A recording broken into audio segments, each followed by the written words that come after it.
Assembly సాక్షిగా తన ఉగ్ర రూపాన్ని బయటపెట్టారు ముఖ్యమంత్రి రేవంత్ రెడ్డి. డ్రగ్స్ దగ్గర మొదలుపెట్టి రొయ్యల పులుసు వరకు వరుస పెట్టి చదివేశారు. నీళ్ల విషయంలో తెలంగాణకి అన్యాయం చేసిందే బీఆర్ఎస్ అన్నారు ముఖ్యమంత్రి.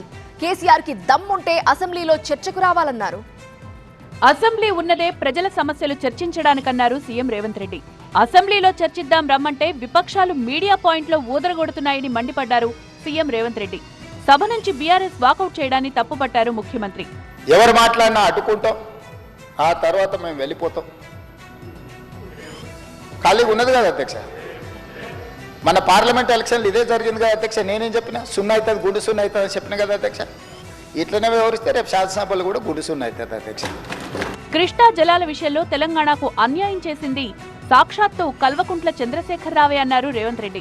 వాళ్ళు నిత్యం తిట్టిపోసుకునే చంద్రబాబు నాయుడు ముందల మొకరిల్లి 512 టీఎంసీలు ఆంధ్రప్రదేశ్ను వాడుకోండి, 299 టీఎంసీలు మాకు తెలంగాణకు చాలు అని సంతకం పెట్టి శాశ్వతంగా తెలంగాణ రైతాంగానికి మరణ శాసనము రాసింది వాళ్ళు కాదా? కేసీఆర్ రాయలసీమకు కృష్ణా జలాలను గిఫ్ట్ గా ఇచ్చారంటూ సెటైర్ వేశారు సీఎం. రోజా గారి ఇంటికి వెళ్ళి రొయ్యల పులుసు తిన్నది ఎవరు అధ్యక్ష? నేనా ఉత్తమ్కుమారెడ్డి గారు అధ్యక్ష? రోజా గారు ఒక్కసారి రొయ్యల పులుసు పెడితేనే తిని రాయలసీమను రతనాల సీమ చేసి వస్తాను చెప్పొచ్చిన మహానుభావుడు ఆయన. కేసీఆర్ కు సభ సాక్షిగా సవాల్ విసిరారు రేవంత్ రెడ్డి.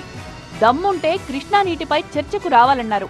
ఈ చర్చలో ఒకవేళ మా తప్పేదైనా ఉందని నిరూపిస్తే సభ సాక్షిగా చంద్రశేఖరరావు గారికి బీఆర్ఎస్ నాయకులకు నేను క్షమాపణ చెప్తా అధ్యక్ష. ఇది నా సవాల్ అధ్యక్ష. చంద్రశేఖరరావు గారికి సవినయంగా నేను చంద్రశేఖరరావు గారికి సవాలు విసురుతున్న కృష్ణా పరివాహక ప్రాంతంలో కృష్ణా నది జలాలలో ఈ రోజు తెలంగాణకు శాశ్వతంగా అన్యాయం జరిగింది చంద్రశేఖరరావు గారి హయాంలో. లక్షలకు లక్షల జీతాలు తీసుకుంటున్న ప్రతిపక్ష నేత సభకు హాజరు కాకపోవడం సరికాదన్నారు రేవంత్. ఈ దాదాపుగా 15 నెలలలో వాళ్ళు తీసుకున్న ప్రభుత్వం సొమ్ము, జీత భత్యాలు, శాసనసభ్యులు కూడా ప్రభుత్వ ఉద్యోగ అధ్యక్ష తమకు తెలుసు కదా, సుప్రీంకోర్టు తీర్పిచ్చింది.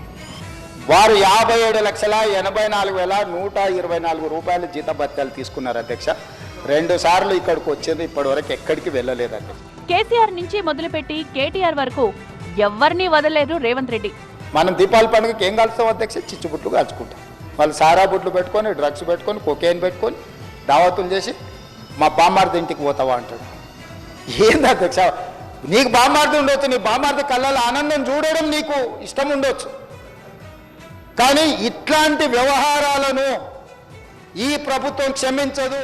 తాను బీఆర్ఎస్ పార్టీని ఉద్దేశించి చేసిన వ్యాఖ్యలను వ్యక్తిగా అంటగట్టారంటూ ఫైర్ అయ్యారు సీఎం. ఆనాడు మీరు అధికారంలో ఉన్నారు, స్టేచర్ ఉండే, తర్వాత ప్రతిపక్షం స్టేచర్ పడిపోయింది, ఆ తర్వాత గుండు సున్నా వచ్చి 8 డిపాజిట్లు పోయినాక మార్చురీలకు పోయిందని అన్న అధ్యక్ష. నేనేమన్నా అధ్యక్ష? అందులో తప్పేముంది అధ్యక్ష? బీఆర్ఎస్ ఈరోజు మార్చురీలో ఉందని నేను చెప్పిన అధ్యక్ష. తల్లిని చెల్లినే కాదు, ఏ ఒక్క ఆడపిల్ల జోలికొచ్చినా వదిలిపెట్టే ప్రసక్తే లేదన్నారు. మీ అమ్మనో, నీ చెల్లినో, నీ భార్యనో ఈ రకంగా మాట్లాడితే నువ్వు ఇంతవా అని నేను అడుగుతున్నా. ట్విట్టర్లో పెట్టినోని, అరెస్టును ఖండించినోని. నా భార్య నా బిడ్డను తిడితే నాకు నొప్పి అవుతుంది, కానీ నీకు ఒక ఆడపిల్లను అవమానిస్తుంటే నీకు నొప్పి కావా? ఏ సంస్కృతిలో ఉన్నారని నేను అడుగుతున్నా అధ్యక్ష. తోడుకలు తీస్తే అధ్యక్ష, ముఖ్యమంత్రిగా చెప్తున్న ఒక్కనొక్కని పట్టలు పదిసి రోడ్డు మీద తిప్పిస్తా అధ్యక్ష. సభలో సీఎం రేవంత్ రెడ్డి ప్రసంగంపై కాంగ్రెస్ సభ్యులు ప్రశంసలు కురిపిస్తే బీఆర్ఎస్ నేతలు సెటైర్లు వేశారు. బీఆర్ఎస్ పై ఆరోపణలు, బీజేపీపై పొగడ్తలు తప్ప ఆయన ప్రసంగంలో పసలేదన్నారు.